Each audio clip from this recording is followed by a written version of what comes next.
En 2013, le Rwanda impose la facture électronique. Plus de 10 ans plus tard, qu'est-ce que cela a vraiment changé? Mesdames, Messieurs, bonjour. Je suis ravie de vous retrouver pour ce tout premier numéro de l'analyse fiscale, un nouveau rendez-vous proposé par Rylord Consulting et consacré à la lecture stratégique et critique des dynamiques fiscales.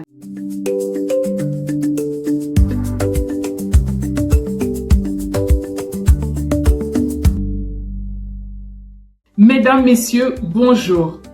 Pour ce premier numéro, je vous propose d'analyser un cas concret, documenté et souvent cité comme un exemple de modernisation fiscale en Afrique. Le Rwanda et son système de facturation électronique. Nous allons mettre ce dispositif à l'épreuve des faits.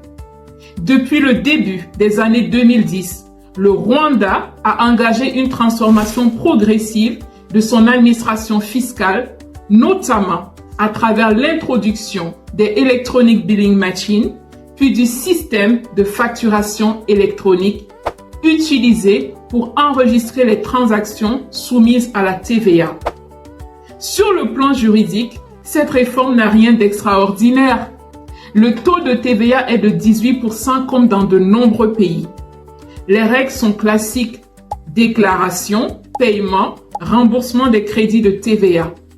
Et pourtant, ce dispositif est souvent présenté comme un levier majeur d'amélioration de la conformité fiscale. Pourquoi? Parce que ce qui change, ce n'est pas tant la loi que la capacité réelle de l'administration à voir l'activité économique. Avec la facturation électronique, les transactions deviennent traçables. Les données de vente sont transmises automatiquement à l'administration fiscale. Le contrôle ne repose plus uniquement sur des déclarations a posteriori, mais sur des informations quasi en temps réel. Autrement dit, la réforme ne crée pas une nouvelle obligation fiscale. Elle réduit l'écart entre ce qui est déclaré et ce qui est réellement vendu. Mais ce point est essentiel. La facturation électronique n'est pas une solution miracle.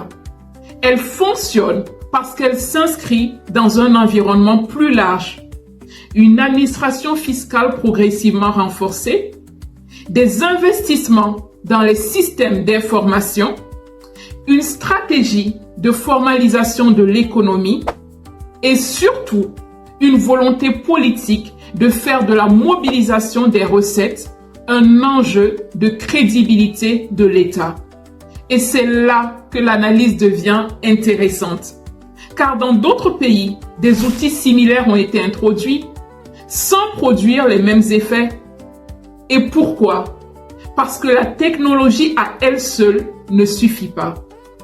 Si l'économie est massivement informelle, si les acteurs ne sont pas identifiés, si l'administration n'a pas les moyens humains et organisationnels d'exploiter les données, ou si l'application de la règle fiscale est politiquement sensible, alors l'outil reste partiellement utilisé, voire contourné.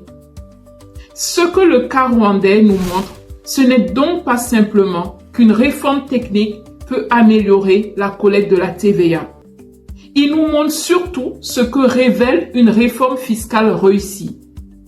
Une réforme fiscale fonctionne quand elle est cohérente avec les capacités administratives réelles, lorsqu'elle s'appuie sur une stratégie de formalisation crédible et lorsqu'elle est portée par un choix politique assumé. La loi en elle-même n'est qu'un point de départ. Ce qui fait la différence, c'est la capacité à rendre effective la loi sur le terrain. Et c'est cette grille de lecture qu'il faut garder à l'esprit lorsqu'on analyse les réformes fiscales au Rwanda comme ailleurs. Chères téléspectatrices et chers téléspectateurs, je vous remercie pour votre attention et j'espère que ce premier numéro vous aura permis de porter un regard différent sur ce que l'on appelle trop souvent une réforme fiscale. Je vous donne rendez-vous le mois prochain pour une nouvelle analyse fiscale. Analyser, c'est décoder. Décoder, c'est éclairer.